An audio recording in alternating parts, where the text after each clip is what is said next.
Hi everyone, and welcome to the first of our Fireside chats, which are part of our What's Up channel performance campaign to bring about a measurable improvement in the elimination of single-use plastics amongst team members, mystery shoppers, field workers and auditors in Ipsos channel performance. I'm Danielle Chohan and I'm part of the team here at Ipsos working on our plastics campaign. And today we are joined by our channel performance global service line leader, Craig Bradley, and Svanika Balasubramanian, co-founder and CEO of rePurpose Global, which is an organisation dedicated to reducing waste, reviving lives and restoring nature's balance. So hello to you both and thank you very much for taking the time to chat today.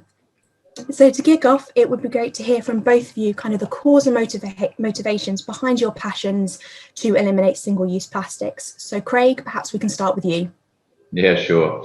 Well, mine really comes from my children, mainly my 21-year-old daughter. And one time her and I were watching something on TV and she started talking about our generation, my generation. She likes to call me a boomer, which I'm not. But she started talking about the fact that we've been ruining the planet and it's our time to fix it. And she was being slightly ironic, but also a little serious. And I grew up in an era where plastics suddenly became ubiquitous. They were everywhere. And really, we didn't know how to deal with them. They were just this new thing. Plastic was suddenly everything, everywhere. And no one at any time sort of knew what was going on with the planet, how this new material would hardly ever decompose, how it was going to build up landfills, destroy wildlife, fish life, etc. So I got to thinking about that, and really, you have that adage that you can start somewhere, and so that's what I wanted to do. And in our organization, we have around 500 employees across channel performance. But beyond that, we have hundreds of thousands of team workers who do our field work. They do mystery shopping, they do auditing in stores. And so we wanted to engage this large mass of people to somehow build awareness around this cause. So that's where it came from for me. Brilliant. And Svanika, where did your journey begin? What motivated you to take on the global plastic consumption that we have today? Yeah, I think it was quite an exciting journey. And I think as with most people, it really comes from the images, right? From the visuals, your personal experience. So I grew up in Oman, which most people don't know. It's kind of like the little sad cousin to Dubai. And it sits there and it sits on the Arabian Ocean, the coast of it. And I just grew up with this love for just how majestic our seas were and how beautiful the oceans were. And then, an appreciation for the incredible biodiversity that you see within that. And then I think Oman is a fairly small country and you don't see much pollution there just because, the way it's placed geographically speaking. But then I started I went off to college, I went to different places and it became a lot more apparent. And then so when I was in college, I had this opportunity my senior year to basically investigate this problem of why over 90% of the plastic that we consume today leaks into nature. And I thought it was a very exciting kind of problem to tackle. I decided to write my thesis on this, along with kind of the two people who are my co-founders right now. And we spent an entire year, right, going from landfill to landfill, dumping ground to dumping ground, from South America to Africa to Asia, standing in the middle of these kind of skyscrapers of just trash, flies everywhere, dogs everywhere. And then you also see the human component of it, where today about 2% of the world's poorest people work in informal waste management because of how poorly, we as a society are kind of just putting, effort into our waste management.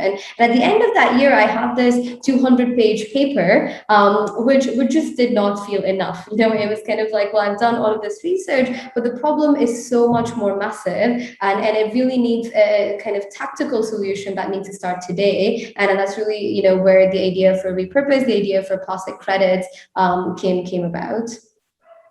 Brilliant. So two quite different kind of ways that you got into the kind of plastic crisis that we've got on, but both completely valid. So really great to hear kind of your backgrounds. So Svanika, just sticking with you, for those listening who may not have heard of rePurpose before, could you give us a quick overview of your organisation and its mission? For sure. Yeah. So rePurpose really has its two sides. And so I'll start with the first, which is we are the world's first plastic credit platform.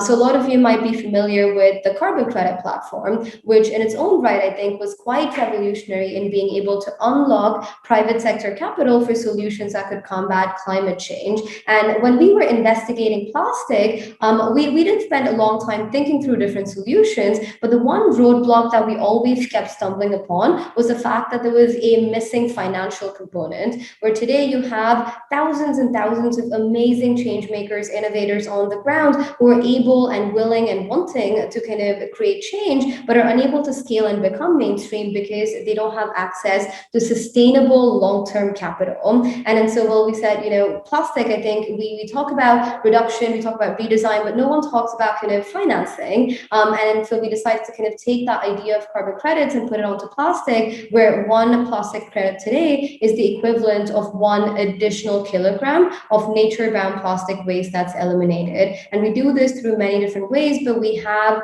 programs running now in South America, in Africa, and Asia, across 3 different continents, where we work with innovators to either remove plastic directly from the ocean, or redesign away plastic through kind of like new ideas, or build a new waste management infrastructure where none existed before to stem that tide of plastic in the first place. And that's kind of the plastic credit platform. And the flip side to it is basically how we finance that plastic credit platform, which is through our flagship plastic neutral certification, where we work with big organizations and corporations, where we start with measurement. We help measure their plastic footprint. And once we know how much plastic they're putting out into the environment, we say, well, here's where you can reduce it, here's where you can redesign it. And then finally, for the amount of plastic that you're not able to tackle immediately, today you are still putting it out there, you can remove an equivalent amount by financing plastic credits. And so they finance, the plastic credits equivalent to what they're putting out into the environment, and then we certify them as being plastic neutral.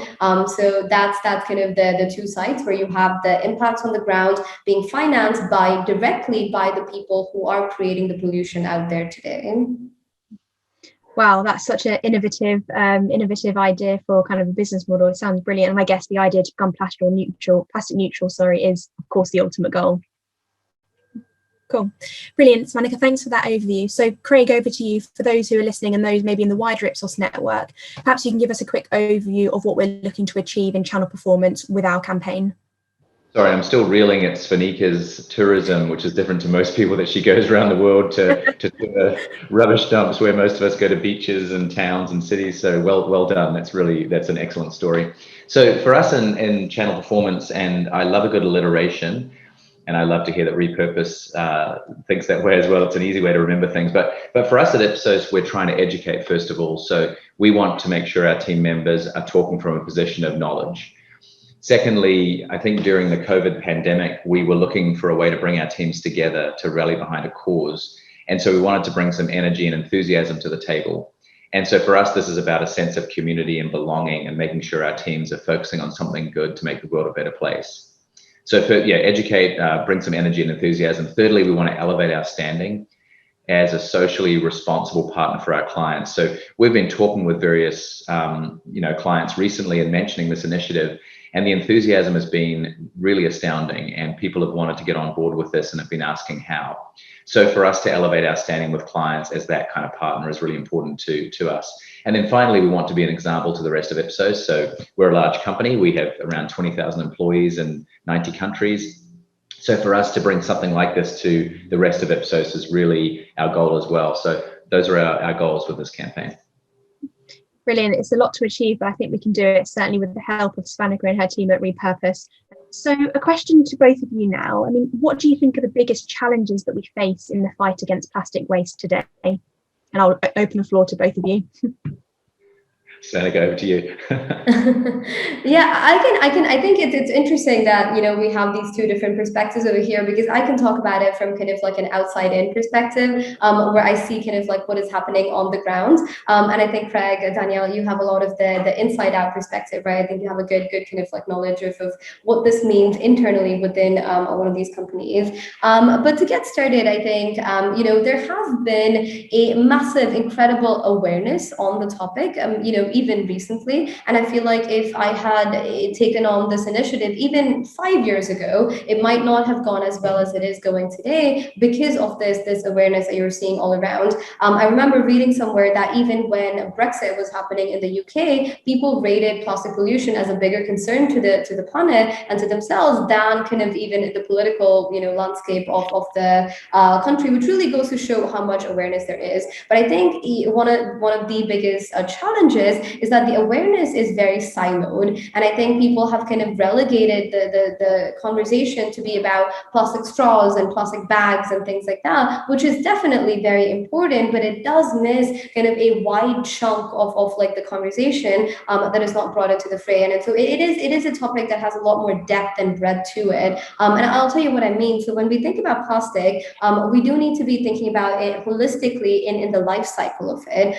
In the very, very beginning, when plastic is being manufactured, when the product is being manufactured, whether that's your any FMCG product, right, your juices and your groceries and your pet foods or electronics, what may be, the very first step is just manufacturing it. And the first thing that you want to do is actually reduction, because whatever you do, replacement always leads to waste. So even if it is not plastic waste, if you replace it with glass, there's still some waste, and that still kind of has a carbon footprint. So how do we holistically think about bringing it down over there? That's reduction on the manufacturing side, and perhaps some redesign as well, where you're thinking about, do I really need this toothpaste to have 2 layers of plastic as opposed to just 1 layer, right? Or can I make it out of post-consumer recycled plastic instead of virgin plastic? Can I make it out of recyclable plastic instead of unrecyclable plastic? There's a lot of depth to that conversation as well. And then finally, then you move from the manufacturing to the consumer usage perspective, where the product is out there in the market, and then consumers need to know what to do with that product after they've received it. A, they need to know which product to purchase, which is better. And B, once they do purchase it, they need to know, well, how do I best give, what is the best end of life that I can give to this material? And oftentimes that knowledge and education is also lacking. And finally, the last piece of the puzzle is once we've used this product, we put it in our bin, but that's not the end of the journey. And a huge portion of it is a very, very severely lacking waste management infrastructure, where today, even if I were, somehow really magical and I snapped a finger and all of us just stopped using plastic this very, very minute, there's still so much plastic in circulation that it's going to continue to leak into the environment for hundreds of years to come. And the only way to kind of stop that tide is by building, recycling infrastructure, recovery infrastructure, essentially almost kind of like a wall, a fence to stop that plastic before it goes off into the environment. And so I think one of the biggest barriers that we have around, the long answer to your very small question, Daniel, is that we don't think about it holistically, right? I think like consumers demand action to say, hey, I don't want single-use plastic, I don't want my plastic straws, but there is so much other breadth and depth to it. And only if we consider it holistically, and only if all stakeholders are participating in this conversation, can we actually move the needle forward. That is a tough act. That's a tough act to follow. I'm just amazed at your knowledge of this topic. It really is very, very enlightening. For me, I think the biggest challenge is around, and something we probably talk about with Colin Strong in a few weeks' time around behavioral science, is the say-do ratio we talk about. So what people say versus what they do. And I think the biggest challenge there is we think we may be good at trying to eliminate single-use plastics in our lives or reduce pollution, but what we actually do is not necessarily that. So when you go through the rePurpose plastics calculator, I was kind of horrified at my use, even though it was below, I live in the US, it was below the national average, but the US is so much more than the rest of the world. And when you go through and think about the things that you're using, and then you realize the things that you didn't think about, it's incredible the say-do ratio comes in, where I think I'm trying to eliminate and actually maybe I'm not. So I think that's a huge challenge, is just telling people actually what they're using, getting them aware, and then also giving them guidance to, things they can do to help. Because I know when we first started talking about this topic, some sort of talked about, just stopping drinking plastic water bottles. Well, and Svanika, you talked about straws and different things, but it's so much bigger than that. It's laundry detergents, it's shirts that you buy that come in plastic wrap. It just goes on and on where plastics occur in your life. And so you have to go through every little thing. We have 2 dogs. We have, pick up their waste with compostable bags now. But prior to that, you would just use plastic. So there's so many places that you can work on. So I think that's a challenge, is that say-do ratio. I think the other challenge, and you've touched on this a lot, Svanika, in terms of reduction, is the countries that are developed are thinking they're taking a leadership role. To me, it's actually more than leadership, it's ownership. So they need to change from thinking that they can lead the world, and it's really about owning the problem and saying that they need to be in charge of fixing it. Because if you look at where the plastic waste comes from, those are the places where it should be eliminated first. And where I live, it's terrible. The waste is absolutely enormous, and that has to be a place that starts. So I think those two challenges are really something that we are going to struggle with for years to come. What people think they do and what they actually do, and then countries stepping up, people stepping up. Those of us who are privileged enough to live in these wealthy countries need to be the ones that take ownership right away and get started. Yeah, absolutely. And I think the role of companies and organizations like rePurpose and Ipsos have a huge part to play in that. So again, question to you, what roles are your organizations playing in that, and kind of what are your plans for the future to help facilitate and educate not only ourselves in, inside the organization, but for our clients and for society as a whole? Yeah, I'll start on this one. For me, really, companies like Ipsos, we have such a broad reach. We have not only our teams, but also our clients. And, when we think about the brands we work with around the world, oil companies, tech leaders, banks, automotive manufacturers, the list just goes on and on in terms of the sectors that we're in. For us to educate those organizations, to give them a way to get on board, I think that's really key. Is you've got to give people something to do, otherwise they don't know. So when we had our little plogging campaign, when we ran around picking up litter while we were jogging, and some of those things are really fun, but they do actually make a difference. And so I think that's the biggest thing we can do as a brand, is to make that part of our story, part of our client's story. And the reach gets very big when you start doing that, but we've got to give them a way to act as well. Mm-hmm. Yeah, and I think that's so important, Craig. And I think that's so, it's also very people don't think about it enough, but I think organizations such as yours have such a huge platform, because you do work with so many other CPG companies. So even if Ipsos is not putting out plastic products every single day, you work with companies that have the power to take action on that. And I think that makes it very, very valuable. So I guess coming to what rePurpose does as an organization, we are structured as a plastic action platform. And I think my big goal around building everything that we did in the last few years was to essentially democratize plastic action, where one thing that we kept seeing a lot was really companies saying, well, I don't know what to do. It's either way too expensive for me to take action today. I'm a very small company. I can't go hire, spend hundreds of thousands of dollars hiring packaging designers and then going to consultancies, doing something, that's my entire ARR for a year. So I really don't have any tactical solutions for me to take action today. And it was a case of making a solution that worked for everybody, not just one silo of the population, so not just the really big brands or not just really small brands, and then really every brand around the world, because plastic is such exactly as you said, Craig, a ubiquitous material. So whatever organization, whatever product you're creating, wherever you are in the world, you do need a solution. And so that's exactly how we think about rePurpose, where we are that solution that whoever you are, wherever you are, can utilize in a very simple way. And the plastic neutral certification is our attempt to package this very broad problem and a broad set of solutions into one easily manageable toolkit.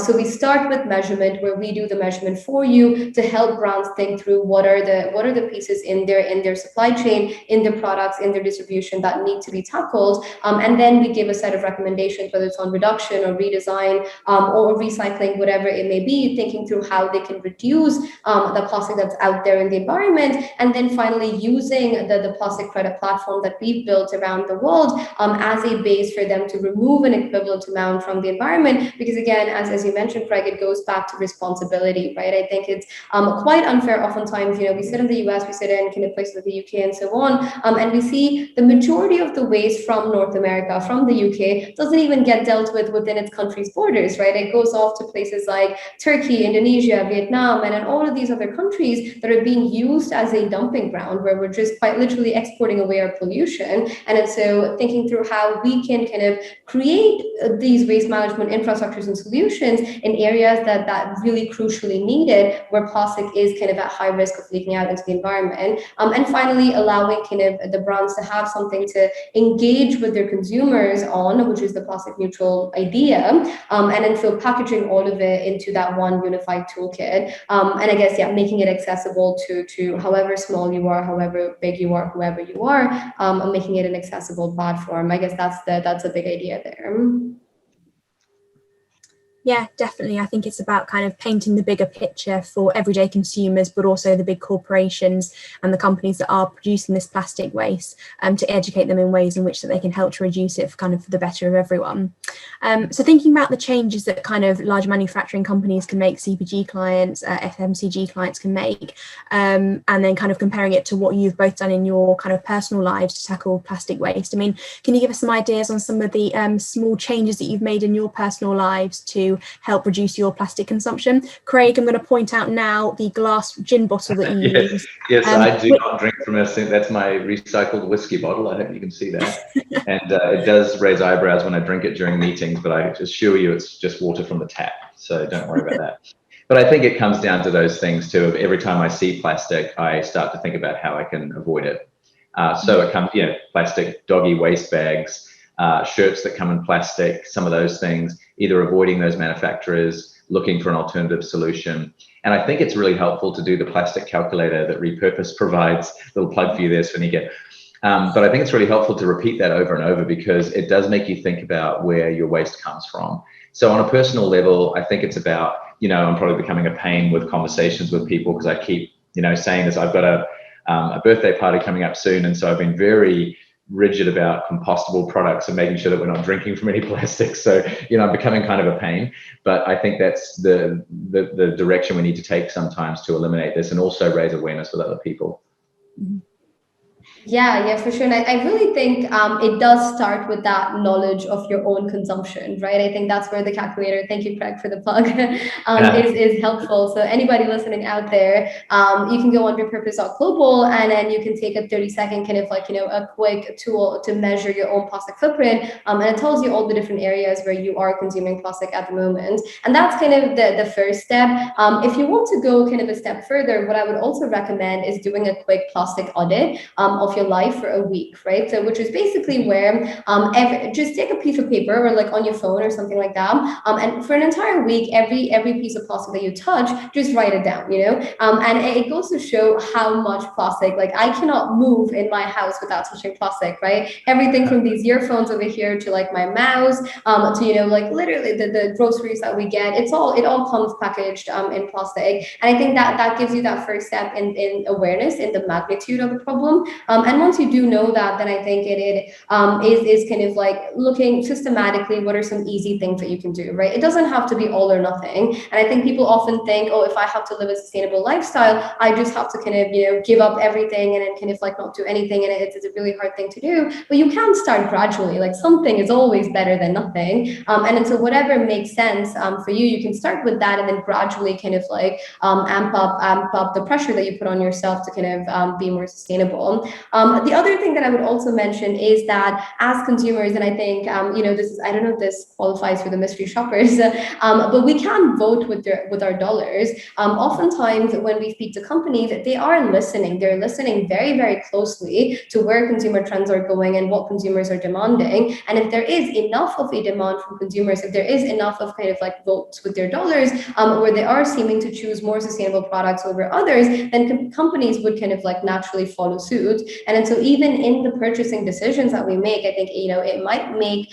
it seem like, well, I'm just buying one product in the grand scheme of things. What does it matter? But it all adds up, right? It's just like how regular voting works. It all adds up to kind of have big impacts at the end of the day. And finally, the last thing that I would say on that topic of individual action is also knowing well your own town's recycling practices. Because one thing that we see often is that people think, and this is, I think, also an American misnomer, because people call recycling when they put something in the bin, in the recycling bin. But that's not recycling at all. That's just the first step. And then there's like a whole thing that happens after to actually recycle the product. And so often the thing that you put in your recycling bin doesn't get recycled because it's either kind of like mislabeled or it's not supposed to go in the bin. And it can change from municipality to municipality, block to block. So it's, just be educated on your community's recycling guidelines. What does your curbside recycling look like? What needs to go in which bin? What do you need to wash out and what do you not need to wash out, and so on? Because I think that's something that's in our control as well as individuals. I think actually a good thing to do as well would be to, for a week, get a garbage bag. Hopefully it's a compostable garbage bag, but put all your single-use plastic in it and nothing else, and just see what builds up over a week. Because I know I had this sense of pride when our recycling bin became larger than the trash bin. I thought I was really helping the world. I was recycling more than I was throwing away. But as you say, we don't know what happens to it after it gets into that bin, and if we've done the right things with it. I was terrible at putting pizza boxes into the recycling, but you can't do that because they've got food waste on them. And some of those things I think are really important for our personal household education and elimination. Brilliant. Some really good tips there, Svanika. I'm definitely going to do your plastic audit for a week, and Craig, I might try yours too, just to see how I get on. And I also calculated my plastic footprint, and I think mine was below the UK average, but I was still horrified because I just thought, no, surely not. But actually, when you kind of itemize everything and look at what you buy, when you go to the supermarket to do a food shop or you get a takeaway, it kind of, all those individual items do really add up really, really quickly. So yeah, I would encourage people to kind of take some of those tips and do them themselves. Just final question from me, and some final thoughts from you both. I mean, what do you think the future holds for plastic waste? Do you think we're on the right trajectory with this? Clearly Ipsos and rePurpose are taking steps in the right direction to educate both, the staff that work for them and also kind of the wider communities. But just some final closing thoughts on what you think the future holds for the plastic pandemic, I guess we can call it, which is a very prominent word today. I'll start because I think it's probably better if Svanika closes on this one, but I think it's a real problem. I think it's an emergency that's of a global scale. And so those sorts of things are going to take some pretty dramatic action. If you think about the world reaction to COVID, while it was, spotty, we might call it, the world did rally around something. And when we look at where we are today, we have made a huge dent or a huge impact on that problem. And I think the plastic waste has to raise that kind of emergency level in order to really have an impact, because as we know, the world's population is getting bigger, plastic consumption is growing, plastic waste is growing. Like, we're not going to get ahead of the problem unless we do something pretty dramatic now.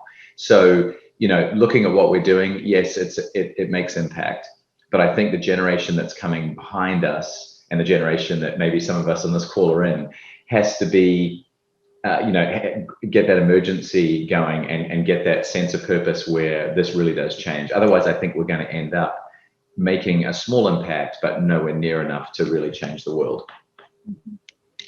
Yeah, I think the numbers say that too, right, Craig? So like there's reports out there that talk about how, and then this is, in a very kind of like neutral scenario where it's not even kind of a big growth in population or anything like that, just normal scenarios, we are on track right now to triple the amount of plastic that is leaking out into our environment by 2040. And that's not even that far away. That's just kind of like less than 20 years away. And then that's tripling it. And I think while there is awareness, and I think while there is kind of action that is happening, one thing that we're seeing is that a lot of it is coming in the shape of commitments. And commitments are nice. I think it is nice to say, hey, we will be plastic free by 2050. But what about all of the ecosystems and all of the marine biodiversity that we would have destroyed by 2050? I think it is kind of like to brands to realize that we don't have the luxury of kind of like waiting for years and years and decades to really take action. And I think it's for consumers to then prioritize brands that are taking immediate action today, that are actually doing something in action and not just kind of like in words, not just kind of like making commitments for the future, but really are doing something something today. Not to end on a note of gloom and doom, so to end on a more hopeful note, I do think, so many of the brands right now, we work with hundreds of brands from Japan to South Korea, to of course the US and the UK and so on, that are going plastic neutral with us. And we see so many of them really kind of coming to us because of the consumer sentiment from the voices that they're hearing on the ground every single day. And I think that really goes to show how much power we have as individuals to really make a change in calling for action from our brands out there, and in every single decision that we make every single day really does matter. So I think that it's not, the trajectory is not like great right now, and it is kind of like quite severely kind of problematic, but at the same time I do think enough action around it can be done to really kind of stop it before it reaches danger levels. And really thinking about it in the same vein that we think about climate as well, right? I think I think companies should kind of like stop thinking about climate change and plastic pollution and human rights as all of these different pieces. It's really one unified piece of what does it mean to kind of be a socially responsible company on planet Earth in the situation that we're in. And I am hopeful that is happening slowly. So yeah, I think that's where we're going. And hopefully Ipsos can play a really good part in that as well. Lots of food for thought there indeed. So thank you both. That draws our fireside chat to a close today. It was great to hear from you both. Some really thought-provoking and some interesting topics coming up. For those that are listening, I hope you found that really interesting and inspiring and really insightful too. And hopefully that's given you some few tips towards the end there on how you could potentially help to track your own plastic waste and start to begin to reduce that as well. Like we've already plugged multiple times in this chat, if anyone wants to calculate their plastic footprint, please head over to the rePurpose.global website. And equally, if anyone who's interested in the wider work that Ipsos is doing on sustainability and single-use plastics, please head over to ipsos.com and have a look at our white papers. There's one on Earth Day this year, the sustainability say-do gap that Craig mentioned before, and also the perils of perception of environment too. So thank you both again for your time and for your chats today. We will speak again in September, where myself and Craig will be joined with Colin Strong, who is the global lead of behavioural science at Ipsos. So speak to you then. Take care. Thank you. Thank you, everybody.